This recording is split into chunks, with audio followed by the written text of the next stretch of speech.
കഴിഞ്ഞ ദിവസം നമ്മൾ സാധനങ്ങൾ മേടിക്കാൻ പോയപ്പം എൻ്റെ കണ്ണിൽ പെട്ടതായിരുന്നു കേട്ടോ ഈ സാധനം.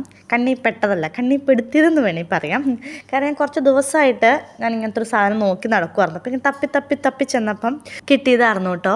അതിൽ 2 പൂ പോലത്തെ ഒരു സാധനവും ഒരു കമ്പി പിന്നെ ഒരു 6 സ്ക്രൂ ആയിരുന്നു. അത് ജസ്റ്റ് ഒന്ന് മുറിക്കാൻ മതിയായിരുന്നു. അത് മുറുക്കി കഴിഞ്ഞപ്പോൾ ഇങ്ങനെയായിരുന്നു. പക്ഷെ അത് വിളക്കൊക്കെ വെക്കണ സ്റ്റാൻഡ് വെച്ചപ്പോഴേക്കും എനിക്ക് ഭയങ്കര ഇഷ്ടമായിട്ടോ. ഇതിന് വേണ്ടിയിട്ട് മാത്രമായിട്ട് ഞാൻ നോക്കി നടക്കുമായിരുന്നു. അപ്പോൾ കുറേ ടൈപ്പ് ഉണ്ടായിരുന്നു. പക്ഷേ കണ്ടതിലും എനിക്ക് ഇഷ്ടപ്പെട്ടതും ഏറ്റവും കൂടുതൽ ഇത് തന്നെയായിരുന്നു. അത് അവിടെ വെച്ചപ്പോഴേക്കും ആ റൂമിൻ്റെ ഭംഗി കുറച്ചുകൂടെ കൂടി. പിന്നെ നമ്മളൊരു സാധനം മേടിച്ചിട്ടുണ്ടായിരുന്നു. ഇത് ചേട്ടായി നാട്ടിൽ വരുമ്പോൾ മേടിച്ചുകൊണ്ട് വരാറുണ്ടായിരുന്നു. കാരണം നമ്മൾ താഴത്തെ റൂമിലോട്ട് വരുമ്പം ചേട്ടായി പോരുമ്പോൾ അടച്ചാൽ പിന്നെ ചേട്ടായി തിരിച്ച് വരുമ്പോഴാണല്ലോ നമ്മൾ തുറക്കുന്നത്. അതുകൊണ്ട് തന്നെ നല്ലൊരു പൂപ്പുലി മണമൊക്കെ ഉണ്ടാവും. അപ്പോൾ ഇത് തുറന്നങ്ങ് വെച്ച് കഴിയുമ്പോൾ നല്ല മണമായിരിക്കും. Room full മണമായിരിക്കും. നമ്മൾ ഡോറ് തുറക്കുമ്പോഴേ നല്ലൊരു സ്മെല്ലായിരിക്കും കേട്ടോ. ചെറുതായിട്ടൊരു കയ്യബത്തന്ന് അത് തുറക്കാൻ ഇച്ചിരി പാടായിരുന്നു. ഞാൻ കത്തിയൊക്കെ എടുത്തുകൊണ്ട് തുറക്കാൻ നോക്കിയത്, പക്ഷേ പെട്ടെന്ന് തുറന്നു പോന്നു.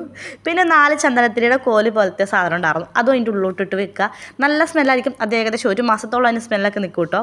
അത് ഞാൻ കൊണ്ടുവന്ന് ഫ്രിഡ്ജിൻ്റെ മേലെ വെച്ചു. കാരണം ഡോറ് തുറക്കുമ്പോൾ തന്നെ നല്ല സ്മെല്ല് വന്നോട്ടേന്ന് ഓർത്തുകൊണ്ട്.